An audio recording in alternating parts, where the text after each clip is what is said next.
तो ये ढोलकाल पर्यटन समूह है, तो मैं आप लोग का परिचय करा देता हूँ इनसे कि आप जब कभी भी इधर आते हैं तो ये पर्यटन समूह के सदस्य आपके भोजन की व्यवस्था, रुकने की व्यवस्था, सारा टूर प्लान ये आपको करके देखेंगे। तो ये ग्राम पंचायत फरसपाल है और डीएमएफटी के फंड से ये कंस्ट्रक्शन हुआ था और पर्यटन समूह द्वारा जो निर्धारित शुल्क है मैं आपको यहाँ पर बताते चलता हूँ ताकि आपको ये ध्यान रहे।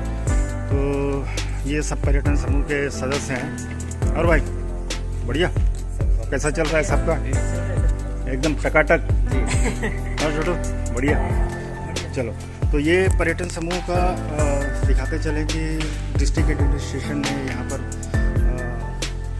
बहुत सारी व्यवस्थाएं की हैं। पर्यटन समूह के जो सदस्य हैं वो आपको ऊपर ट्रैक में लेके भी चलेंगे, आप यहाँ पर विश्राम भी कर सकते हैं, पानी और भी जो आवश्यकताएं हैं आप यहाँ से प्राप्त कर सकते हैं।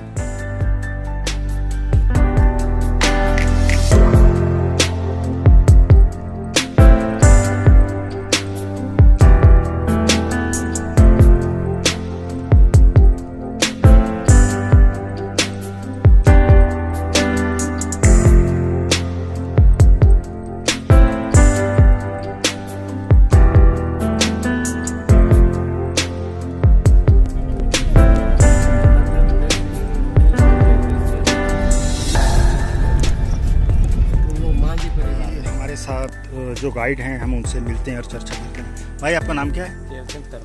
देवचंद भाई, आप कितने साल से यहाँ पर ट्रैकिंग करवा रहे हो? यहाँ तो 5 साल हो रहा है सर ट्रैक कर रहा है। 5 साल। तो ये ट्रैक कितना लंबा है टोटल? ढोलकाल शुरू हो चुकी है और देवचंद भाई ने बताया कि जो 30 या 35 या 40 आयु वर्ग लोग तक के जो लोग हैं वो ट्रैक को पसंद करते हैं, मगर उससे अधिक आयु वालों के लिए ये सूटेबल नहीं है क्योंकि काफ़ी खड़ी चढ़ाई है और 3 किलोमीटर का लंबा ट्रैक है।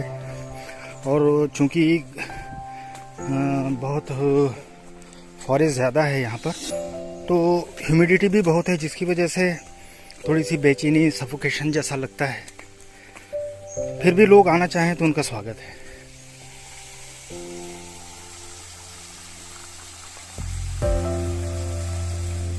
सादर एक निवेदन है कि जब भी आप इस ट्रैक पे आते हैं तो इस तरह की प्लास्टिक की झिल्लियाँ और अन्य सामग्री, पीने की जो पानी की बोतल है या आप अपने साथ कोई मिक्सचर का पैकेट लेके आ रहे हैं, खाने की सामग्री लेके आ रहे हैं, तो कृपया अपने साथ उसे वापस ले जाएं।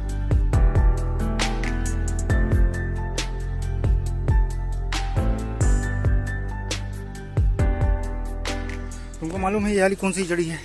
ये वाली हम लोग गोंडी में काकड़ मराम बोलते हैं। हाँ, तो ये काकड़ मराम किस काम आता है मालूम है तुमको? जी ये सर मतलब दांत में जब जैसे कीड़ा फट जाता है तो इसका जड़ी बूटी मतलब कूट के डालते हैं नमक के साथ। हाँ, यहाँ पर बहुत सारे ऐसे वृक्ष हैं। एक वृक्ष है बीजा का, जैसा आप देख रहे हैं इसमें से कुछ लाल रक्त जैसा निकल रहा है। तो हम देवचंद भाई से पूछते हैं कि ये किस इस्तेमाल आता है। देवचंद भाई जी, ये जो बीजा का जो झाड़ है उससे लाल खून निकल रहा है, खून जैसा निकल रहा है जी, इसका आप लोग किस तरह इस्तेमाल करते हो? इसको सर अपन जैसे किसी का तुलसी होता है तो इसको मतलब पहले से वो करते हैं, करने के बाद इसका ना लाल का वो निकलता है। हाँ, रस जो निकलता है झाड़ से जी, उसको मतलब वो तुलसी में मतलब डालते हैं। हालांकि ये जो ट्रैक है हमें बताया गया है कि सिर्फ 3 किलोमीटर का है, मगर जिस तरीके की चढ़ाई है उससे लगता है कि हम काफ़ी चल चुके हैं। काफ़ी सांस फूल रही है, थकान निकल रही है, थकान हो रही है, पसीने छूट रहे हैं, सुस्ती शरीर में आ रही है, पानी की कमी महसूस हो रही है। चूँकि हम काफ़ी ऊंची चढ़ाई चढ़ रहे हैं, बहुत स्टीप है ये हिल्स, इसलिए थकावट होती है। तो मेरी सलाह यही है कि बीच बीच में आप थोड़ा सा रेस्ट लें और पानी ज़्यादा ना पिएं, क्योंकि ज़्यादा आप पानी पिएंगे तो आपको तकलीफ़ बढ़ जाएगी, पेट भरा भरा लगेगा और आप फिर चल नहीं पाएंगे। तो आप आराम से, इत्मीनान से इस ट्रैक को रुक रुक कर, ठहर ठहर कर करें तो आप इसका पूरा तरह आनंद ले पाएंगे। हम लोग करीब 1 घंटे से बराबर चल रहे हैं और ये सफ़र है कि ख़त्म होने का नाम ही नहीं ले रहा। और बारिश के बाद ये ट्रैक थोड़ा सा दिक्कत भरा ज़रूर हो जाता है, मगर चूंकि ये जगह इतनी खूबसूरत है तो दिल तो ये कहता है कि कैसे भी करके इसमें ट्रैक को पूरा करूं। हालांकि इसके पहले भी मैं कई बार ये ट्रैक कर चुका हूं। ये धौलकाल का ट्रैक मेरा पहला ट्रैक नहीं है, इसके पहले भी मैं कई बार इस ट्रैक को पूरा कर चुका हूं, पर अब मैं 55 का हो चुका हूं और उम्र का असर अब दिखाई पड़ता है। काफ़ी सांस फूल रही है मेरी, फिर भी हिम्मत से जुटा हुआ हूँ। मेरे पीछे वहाँ तरुण भाई और रेणुका और तमाम लोग आ रहे हैं।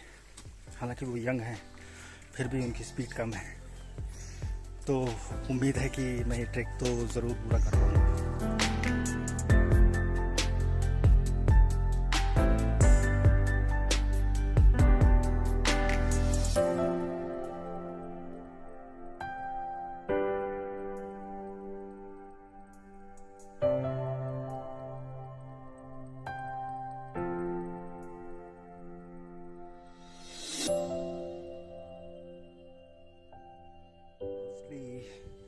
हम लोग धौलकाल तक पहुंच चुके हैं। आप देख सकते हैं यहाँ चारों तरफ काफ़ी गहरी खाइयाँ हैं और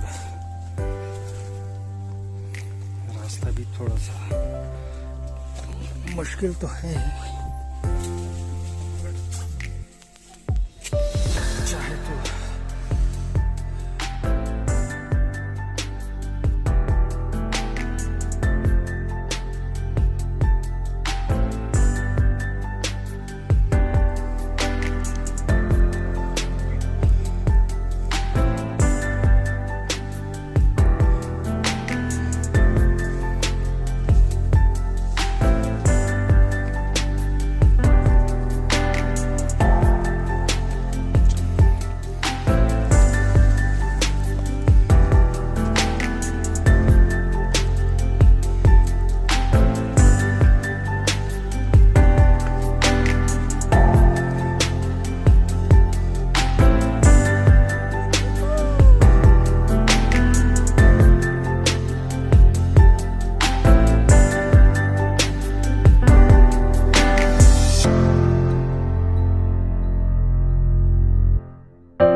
अभी जो फरसपाल के हमारे साथ गाइड हैं वो रेणुका और तरुण को नीचे लाने का प्रयास कर रहे हैं।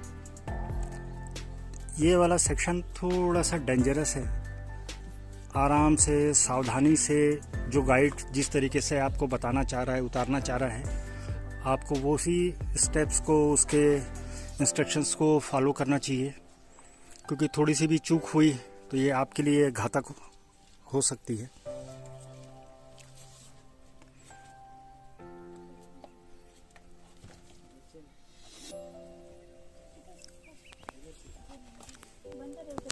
नहीं, कुछ नहीं करेगा बंदर। और लग रहा है कि प्रसाद चढ़ेगा तो हमको मिलेगा। अरे हाँ, प्रसाद तो चढ़ाना है।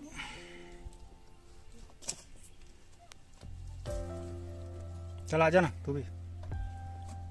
तू उधर कहाँ जा रहा है भाई? अच्छा, इधर से आने से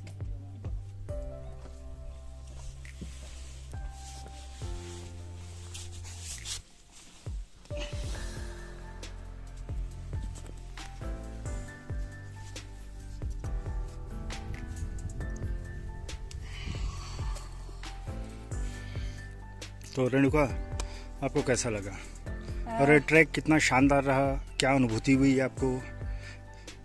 मैं पहले भी एक बार आ चुकी हूँ, लेकिन एक फैमिली के साथ आई थी तो वो दूसरा माहौल था। इस बार जब मैं आई हूँ तो 2 सीनियर के साथ आई हूँ, तो मेरा ये एडवेंचर बहुत अच्छा रहा। क्योंकि बहुत सारी जो चीज़ें हैं, जब हम साझा करते हैं, कुछ सीखते हैं, कुछ देखते हैं, वो अनुभव मेरा बहुत अच्छा रहा। तो आगे तो शकील सर के साथ बातचीत होती रहेगी और कंटिन्यू करते रहेंगे इसके यहाँ साथ। से बीजापुर ज़िले के कुछ हिस्सों को भी आप देख सकते हैं। और ये पूरा दंतेवाड़ा की लोहा अयस्क की पहाड़ियाँ हैं। यहाँ पर अगर उधर देखेंगे तो वहाँ पर भी एक मंदिर दिखाई पड़ा। हमारे गाइड ने हमको बताया था कि ये टोटल ट्रैक 4 किलोमीटर का है और हमने ये ट्रैक सक्सेसफुली कंप्लीट किया और अब हम वापसी की ओर जा रहे हैं। और हम कोशिश करेंगे कि एक पहाड़ी पर सूर्य मंदिर है, ऐसा बताया गया है कि हम कोशिश करते हैं कि उस सूर्य मंदिर को भी कवर करें।